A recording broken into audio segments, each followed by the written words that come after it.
Welcome to the King's Court podcast.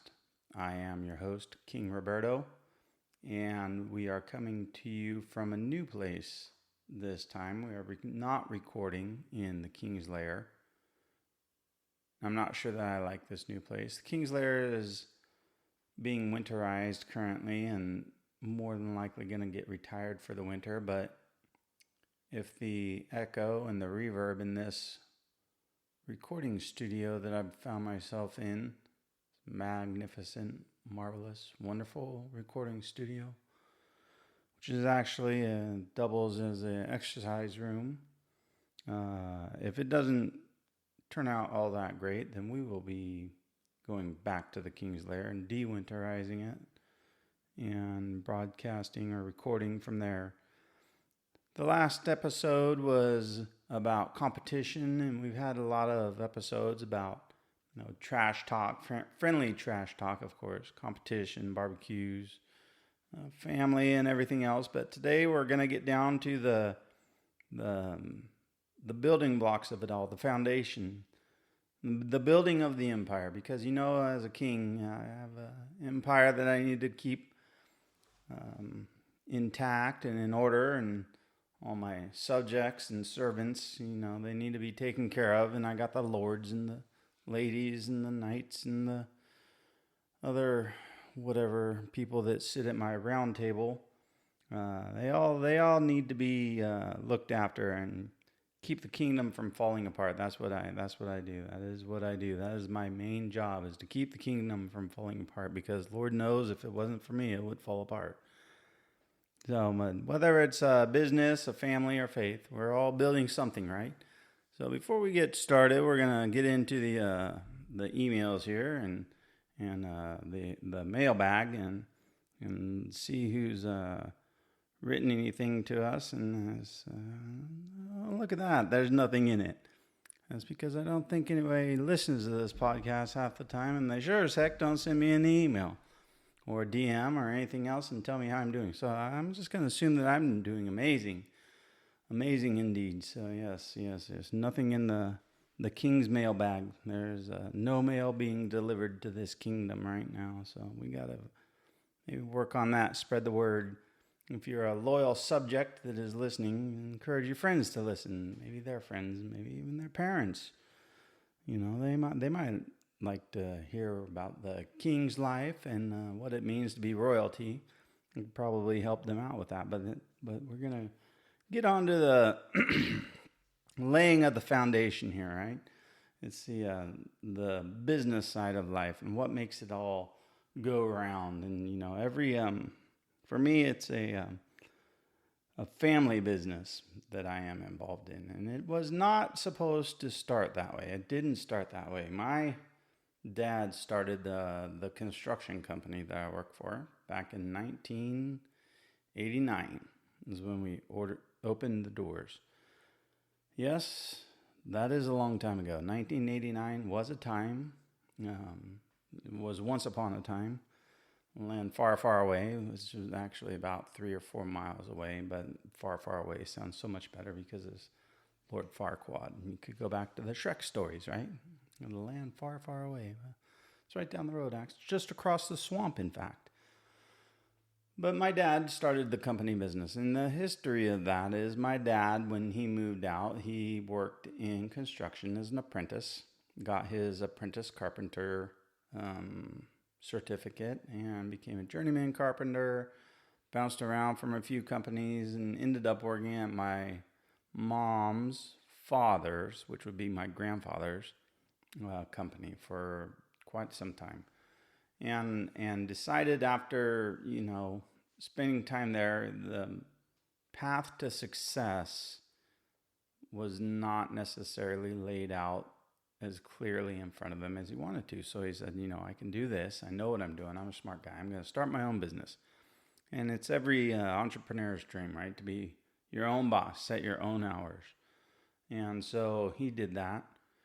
And at the time, as a kid, you wonder if you're going to lose your grandparents, or if they're going to think differently of you or alienate you or something like that. And And there might have been a little bit of that, but it wasn't too obvious to the kids if there was. I think, ask my mom and dad, or my dad anyways, but if you want the background of that, maybe we'll get him on the podcast one of these times. That might be fun. That might be a good time. But that started the company business, and I was 14 years old at that time, so I was in my prime years of getting exposed to what it meant to work. Now, my parents did a plenty good job teaching us kids how to work. We had chores, we had stuff to do, and like I said at the last podcast, I had a whole string of show sheep that I was keeping up on, so I had plenty of stuff to do around the house. But my 14, 15-year-old years, I was sophomore in high school, and it was time to get a job.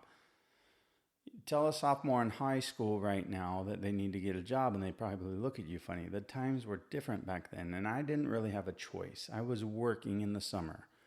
I wasn't, if I wasn't showing the sheep, I was working for my dad because he was starting out, and let's face it, kids are cheap labor, right?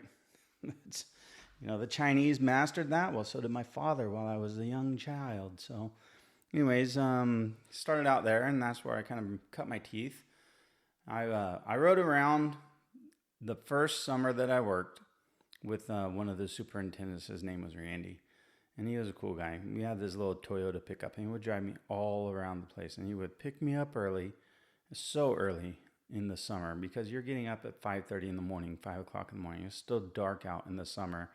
I'm a high school kid at that time. I'm like, this is my summer vacation? You gotta be kidding me. I'm getting up early, and it's dark out. I'm going to work, and I had to learn how to make my lunch because I couldn't leave the job site to go to eat lunch, and the guys didn't leave the job site. They packed their lunch, so I had to learn how to pack a lunch. And, if I'd forget, thankfully Randy knew I was going to be his little tag along, and, I'd always be able to count on him to have a couple of snacks for me, maybe a soda or something. But that was where I kind of got started in it. And soon after getting started, I worked my sophomore year, junior year, senior year summers for the company. And I knew I didn't want to work in construction. That was not where I wanted to be.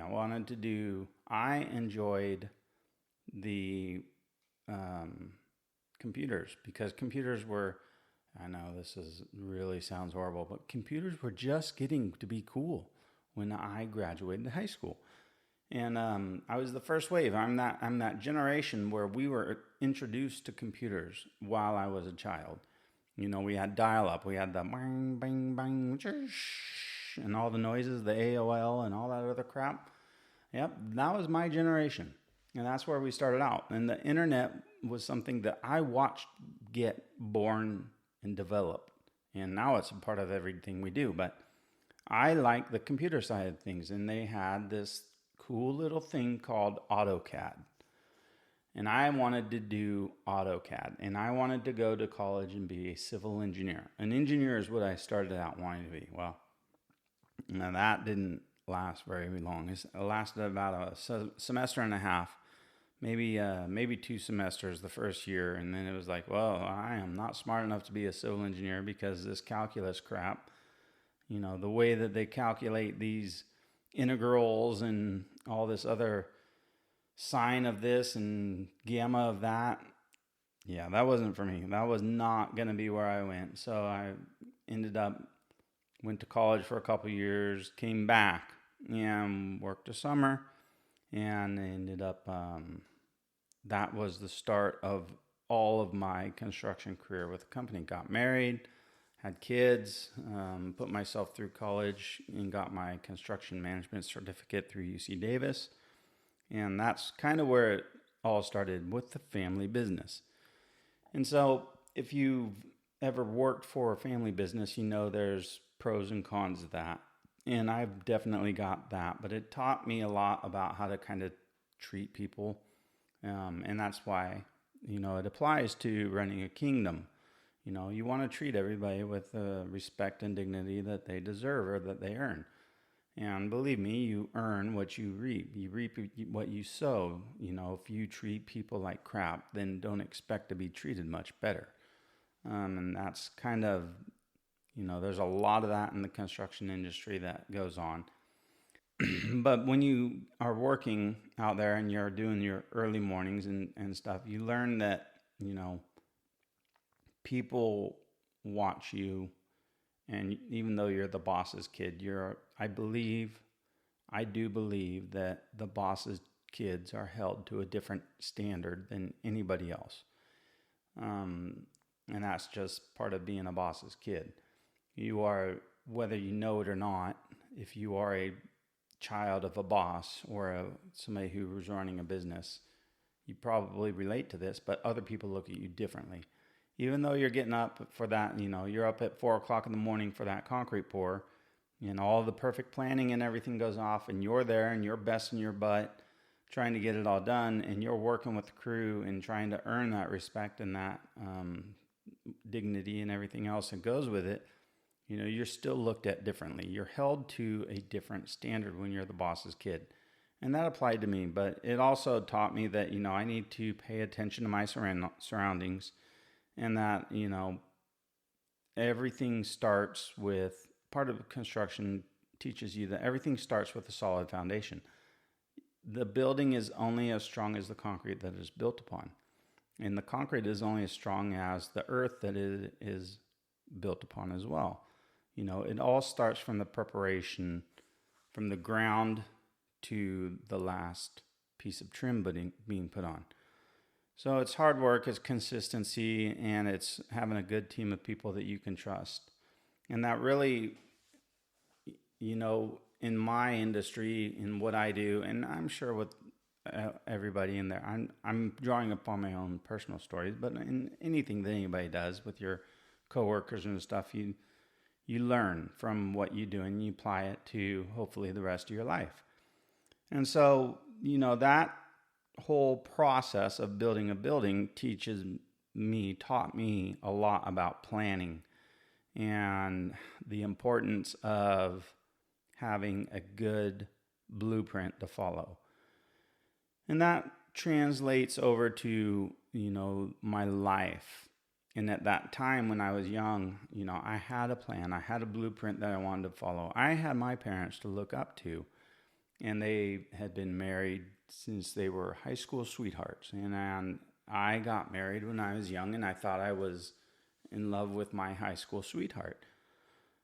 Time has a funny way of changing plans, and you've heard the anecdote, right? You want to make God laugh, tell him what your plan is. And there's a lot of truth to that, because the best laid plans, no matter what they are, you're at the mercy of God, the world, life, whatever comes your way. It could be a tornado, could be a thunderstorm, could be whatever it is. But it all starts with a good plan, a good set of blueprints. And without one, you're just hoping that all of those bricks and stones that you're stacking up to build your castle, you're just hoping that they come out right. You're just hoping that those windows get put in the right spot. You just hope that that door gets made wide enough, tall enough, and you don't know the importance of having a door that's tall enough until you have a stepson who's, 6'8" tall, walks through the door and bonks his head on the door header if it's too low.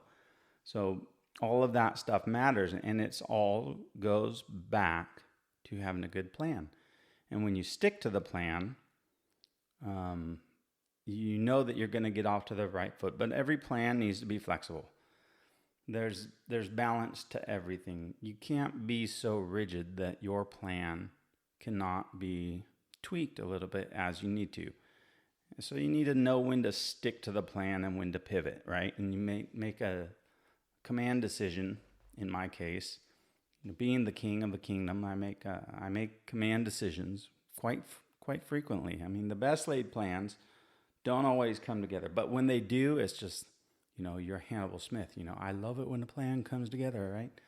I love it when a plan comes together. Absolutely. I love it when a plan comes together.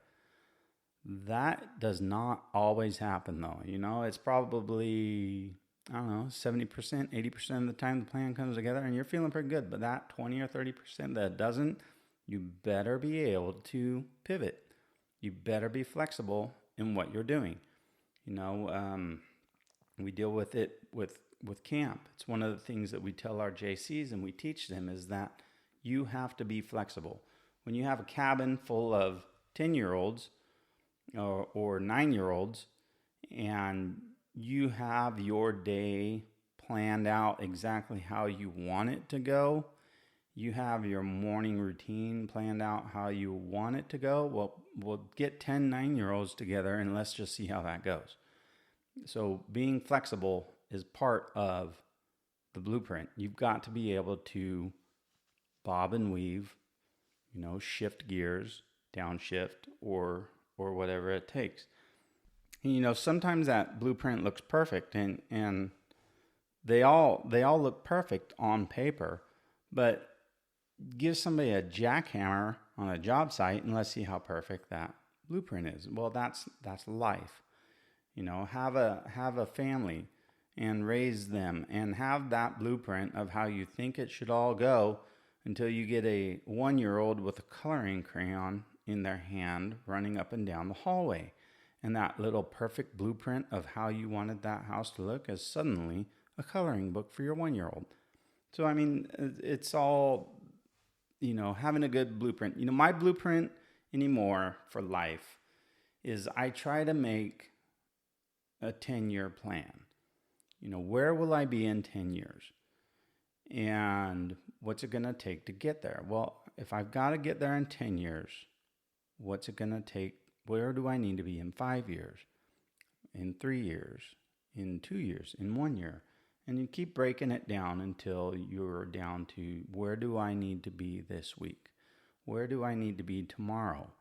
What do I need to do to start accomplishing my goals? Because having that goal out there is a target. And that goal will change, it will shift, it might go away, it might get farther out, it might get closer out, but whatever it is, you've got your rudder, you've set your sails in the wind and you've got your direction, you know where you're going. And that is half the battle, is just knowing where you're going. But at the same time, your destination may change. You may change your destination, and that is the flexibility part. Again, the plan is the blueprint. Following a good set of blueprints, if you follow those blueprints to the T, you should end up with a building that looks like the blueprints.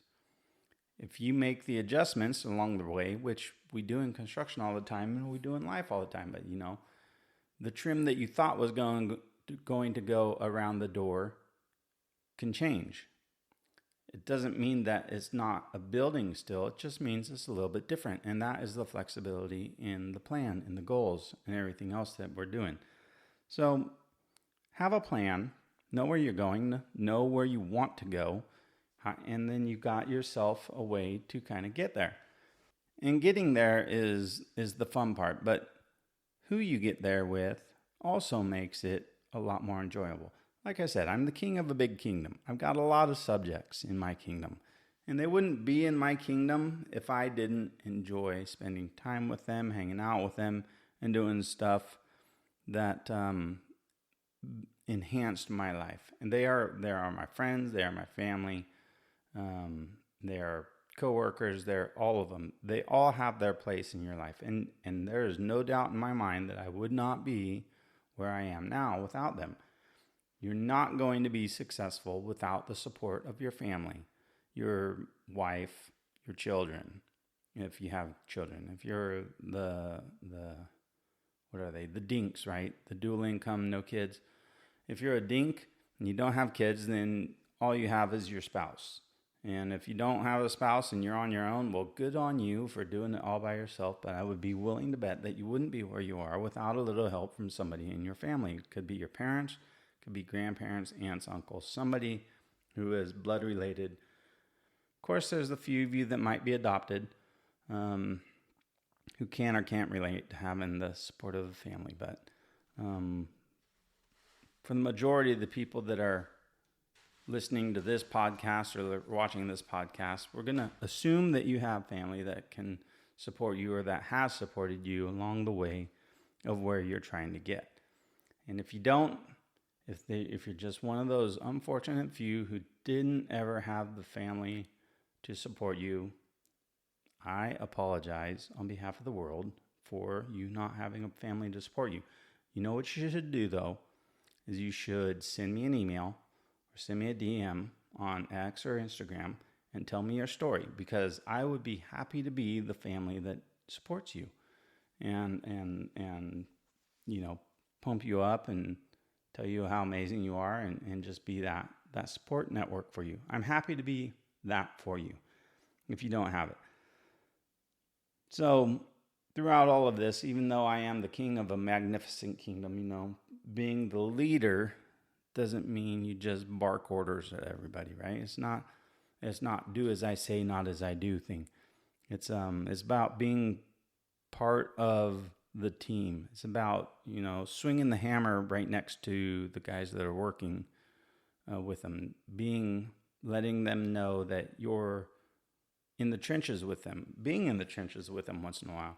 There's something that I enjoy is when I'm not laid up with a torn quadriceps tendon, but being able to get out in the field and work for a day or two with the guys. I mean, not last summer, but the one before, I was out in the field running a crew of guys, putting up a building, and it was so much fun. I loved it. I had such a good time. And being out there with them and working with them. And it was just because you're outside, you're doing stuff, you're getting out there, you're swinging the hammer. In our case, we were, turning wrenches and spudding bolts together and putting siding on the building, roof and insulation and everything. I've got some great pictures of it that are posted somewhere out there. I believe it's on our company page, but if you can find it, you can, check it out and see what you think. But there's some good sunrise pictures up there from the top of a roof when we're putting some insulation down. But sometimes the castle, develops cracks over time. And that's kind of like life itself. My quad tendon, for example, is an unexpected crack in the armor, right? The armor of the king has a crack in it. What are you going to do? You're going to tie that tendon back down to the knee and stitch it up and sew it back together and keep going. If you've got a crack in the foundation, you're going to put some new mortar in it and maybe retool it and point it up and try to get it to be stronger and rebuild it. The paint is chipping on the walls and stuff like that. You repaint it. You get it back up to where it needs to be. And sometimes that takes time and patience to rebuild things that naturally deteriorate over time. But it's maintenance, and it's taking care of that stuff that's important to you that also is part of the process of being a king, having that kingdom. And I look back on some of the ways that I tried to rule my kingdom in the past, and everything goes back to a strong foundation. But I made mistakes, plenty of them. And there's more than one story that I could probably tell that makes me look back and say, what the heck were you thinking? Why did you do that? Or interactions, and it's like, what were you actually thinking about, 20 years ago when you did that? But that's just, hindsight 2020 and a life of experience later. You can look back and recognize the mistakes that you made back then and hopefully learn from them and build that kingdom up stronger from that foundation. Keep building from the ground up. Learn from what happened in the past, what went wrong, and make the adjustment so that next time it comes up, it goes right. I mean, that is the definition of insanity, after all, is doing the same thing over and over and expecting different results. You just can't do that. If it didn't turn out right the first time, if you do it the exact same way the second time, it's not going to turn out right that time either. And that's, years of experience have taught me that lesson. And it's a lesson that you learn, lessons are presented to you time and again until you learn them. And then once you've got that lesson figured out, you move on to the next one and it presents itself to you. But you just got to be able to, be humble. Be humble with everything you do. You may think that you're the king of everything, such as me, but the reality is that you're really the king of nothing, because without your kingdom, without your subjects and family, friends, everybody who makes that kingdom so amazing, without all of those pieces, you really are the king of nothing. So keep that in the back of your head whenever you're walking around out there in King Roberto's kingdom. Just realize that you're in King Roberto's kingdom, and that's something to be excited about and everything. But in the royal decree for you here, in the king's court, you don't build alone. The empire rises on the strength of your crew. And that is true. And that's kind of what I was just talking about a minute ago. It's not, being the king isn't about controlling everything. And I've got more than, oh my God. Wow. This is why I don't do the podcast at home. My wife just walked in the room and flashed me. That is absolutely amazing. So, oh, wow. Back on track here. The things that you see when you're doing the podcast, behind the camera, and my crew behind the camera, who I couldn't do it without them. But motivation, that's what we'll call that, motivation. So anyways, back to the empire rises on the strength of your crew, right? Can't do this without the crew, with the family, with the support of everybody who makes your kingdom complete and makes this kingdom complete. If it wasn't for everybody in this kingdom would be a lot less full. It would be empty, in fact.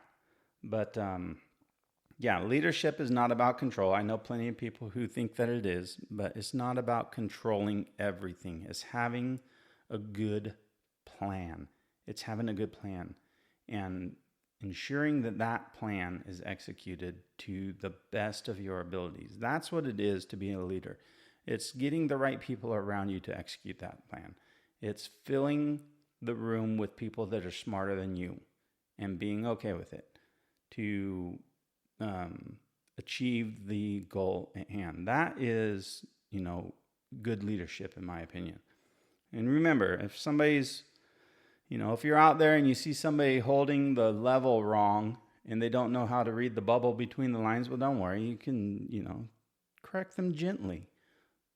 Or you can slap them upside the head. I mean, one is good as the other. It just depends on the situation, right? So anyways, just recap a little bit here. Building the empire takes vision, grit, and the right people. The right people and a good plan. So everybody in the court, in King Roberto's court, the king's court, everybody in the court is building something. So keep stacking those bricks, right? Keep building that foundation strong. Keep building from the ground up and make sure that everything is laid out where it's supposed to go and that you've got your plan and you know what you're building. So again, if you like the podcast here, I encourage you to send me an email or DM on X or Instagram. Tell me a little bit about your story. Tell me about your kingdom, your castle that you're building. I know everybody in my kingdom has their castles in various phases of construction, but if you're outside the kingdom and you're listening for the first time or the 7th time, because this is episode 7, tell me your story. The mailbag, as you know, was empty today.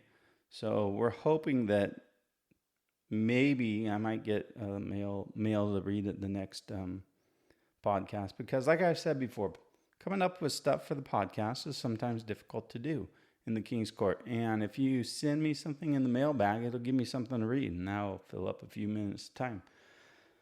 So everyone, the next episode, we're going to get into faith, legacy, and what holds the foundation together when the storms hit. We do have the 5 pillars that we kind of touch on the podcast here. And judging by the 20 or so downloads that we get every week or views on the YouTube, maybe we need to tighten that up and find something that is hitting a little bit closer to home for people, or might like the broad width of everything. But, the podcast here is meant to be a legacy for my family, for my grandkids mostly, and my kids. I know that, life is not eternal here, but someday somebody might wonder what great-great-great-grandpa King Roberto was all about. And with any luck, these podcasts will live on in the internet forever until the machines take over and we are in the Terminator movie or the Matrix, in which case we're all screwed. But hey, thanks for listening. And again, King Roberto for the King's Court podcast saying goodbye.